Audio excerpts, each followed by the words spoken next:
L'avantage de la maltine, c'est qu'on charge la micro-malterie le mercredi, on la lance et on revient le mardi. Il n'y a que à la décharger et c'est tout. On n'a pas besoin, comme les autres micro-malteries, plusieurs unités. Ici, c'est une tout en un. On fait la trempe dedans, on fait la germination dedans, on fait la touraille dedans, on fait le dégermage dedans, on fait tout dedans.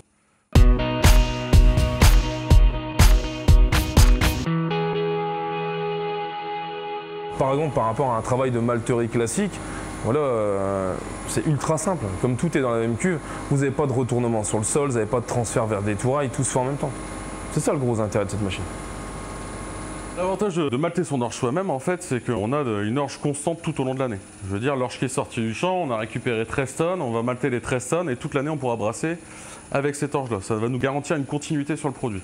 Si on prenait de l'orge commerciale maltée par une grosse malterie, en fait, les lots de malt changent d'un camion à l'autre. Donc on a forcément des différences entre les brassins tout au long de l'année. Là, ça nous garantit d'avoir un produit qui aura une stabilité au niveau du goût, ça sera linéaire tout au long de l'année. Lorsqu'on a une maltine à faire, on va réaliser la machine, elle va être montée dans l'atelier, elle va être testée dans l'atelier au niveau technique et ensuite le client va venir tout simplement avec son lot d'orge et nous allons avec lui réaliser son premier malt directement. Si ce malt est correct, l'ensemble des paramètres est sauvegardé et après chez lui, il va pouvoir continuer très facilement. Au départ, sans aucune formation au maltage, elle est autonome. C'est-à-dire qu'en fait, les recettes sont préenregistrées dedans.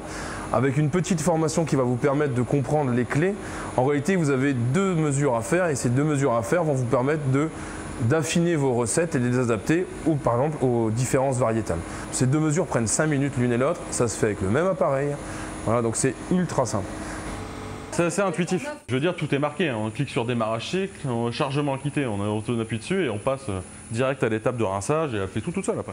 Et ensuite, un grand coup d'aspirateur industriel, un coup de soufflette sur les filtres et c'est reparti. Donc là, si j'ai un problème, on va dire un blocage mécanique ou un blocage au niveau d'une cellule ou quelque chose, je peux appeler directement Escodero pour me faire dépanner. Ils peuvent visualiser directement, grâce à une connexion internet, ce qui se passe sur la machine. Si c'est un problème de programmation, l'informaticien là-bas peut directement dépanner la machine. Par contre, si c'est mécanique, ils envoient une équipe.